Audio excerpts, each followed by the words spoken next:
আসসালামু আলাইকুম। Rana rooftop garden.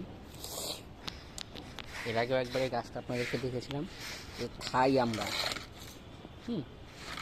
থাই আমরা এখানে আলহামদুলিল্লাহ বড় হয়ে আছে, এখানে আছে। এই গাছগুলির স্পেশালিটি হলো এখন কত ছোট টবে এই গাছটা না হলেও প্রায় 3 থেকে 4 বছর এই গাছটা 3 থেকে 4 বছর এই ছোট টবেই আছে।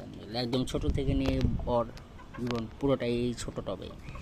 গাছটির স্পেশালিটি হচ্ছে এখানে দেখতে পাচ্ছেন বড় আমরা, এই ছোট আমরা, এখানে ছোট ছোট গুটি ধরে আছে, এখানে আবার ফুল আছে।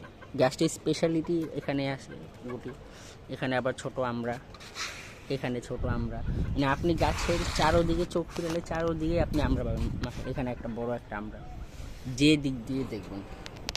আমাদের বাংলাদেশে আমরা তেমন একটা এক্সট্রা অর্ডিনারি কোনো কিছু না, বাট ছাদ বাগানে অর্নামেন্ট হিসাবে হলো বা সাজানোর জন্য হলে একটি ছাদ বাগানে একটি থাই জাতের আমরা রাখবেন। আমরা আরেকটা স্পেশালিটি হলো এত সাইজে ছোটো হয়, এর ভিতরে কোনো আঠি হয় না, যেটা কাটা কাটা কিছু আগাছা আছে, এটাকে উঠায় দিব আমরা।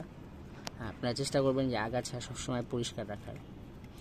আগাছা পরিষ্কার আমরা এখন উঠায় দেবো। তো চেষ্টা করবেন সবাই ছাদ বাগানে গাছ লাগাতে, আর পারলে একটি থাই আমরা জাতের ফল গাছ লাগাতে।